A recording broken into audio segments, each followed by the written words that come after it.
Vamos começar aqui mais um resumo semanal de notícias. Meu nome é Fernando Franklin, aqui da Maril Franklin Corretora, trazendo para vocês tudo o que aconteceu de mais importante nessa última semana, sem muita enrolação, direto ao que interessa, passando aí pelas notícias internacionais, falar um pouquinho aí da Argentina, né?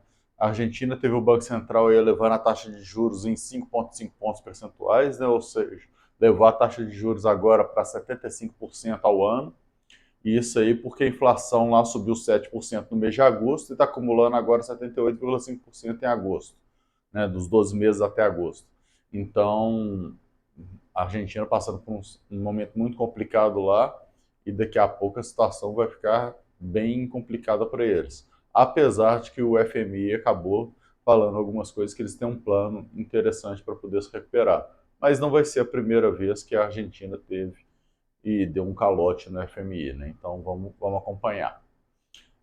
Passando para a zona do euro, falando também de inflação, né? A gente tem a inflação consumidor atingindo lá nova máxima histórica, né? Chegou em 9,1% em agosto, né? Passando a inflação brasileira, ponto extremamente importante isso aí também.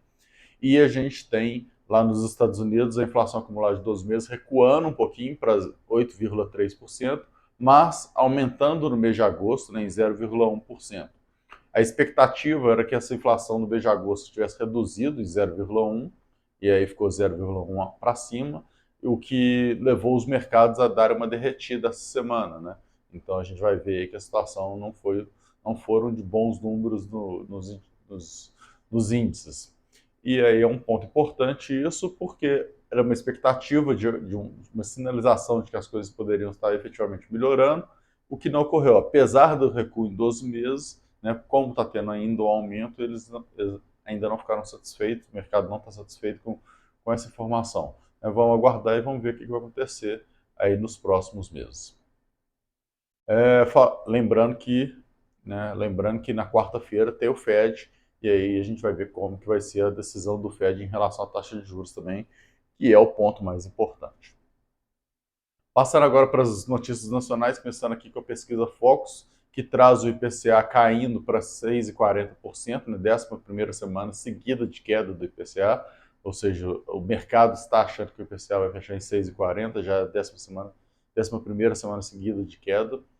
A gente também tem o GPM, que foi para 9,61, também caiu mais uma vez. E aí, por falar em GPM, a gente saiu o GPM, né, a primeira prévia de setembro, com uma deflação de 0,80, né, ante uma deflação de 0,88 que a gente teve em agosto, na primeira prévia de agosto.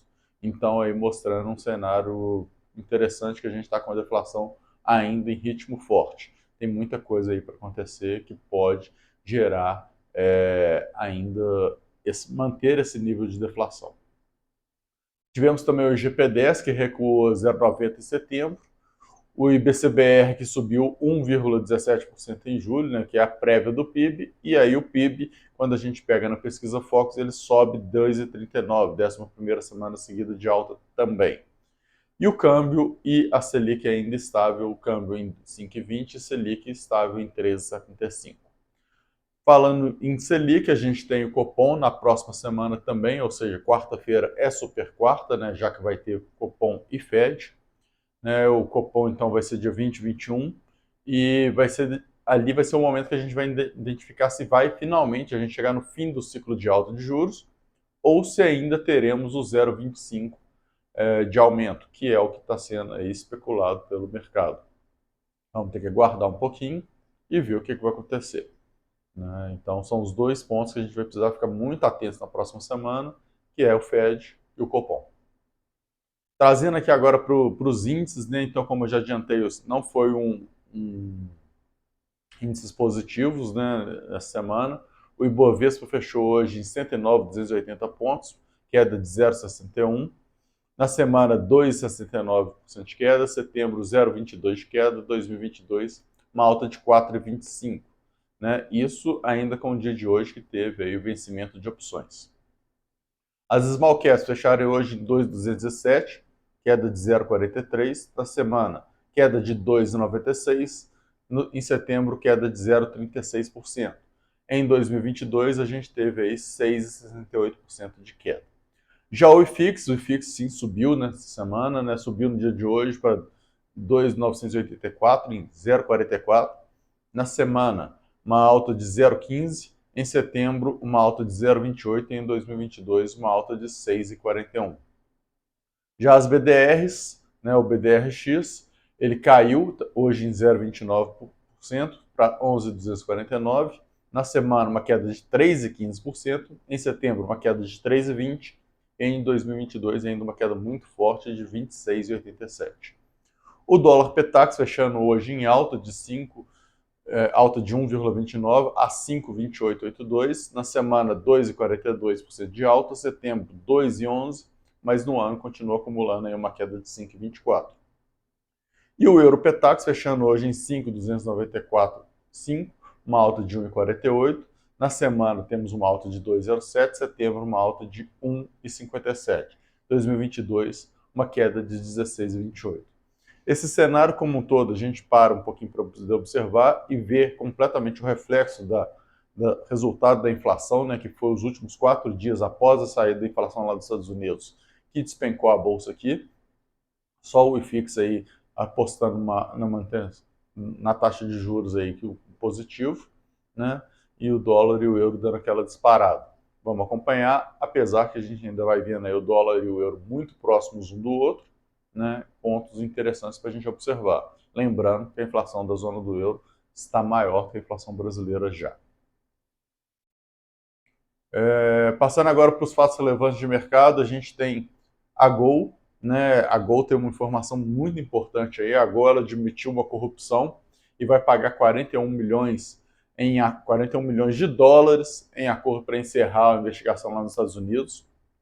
Essa corrupção tem os agentes brasileiros aqui envolvidos, né? Então parte desses 41 milhões de dólares vai chegar aqui para os corpos brasileiros e para o TCU, né? Então tem muita coisa aí, mas a investigação acaba e isso se resolve, mas mostrando que o cenário brasileiro tem muita coisa errada ainda.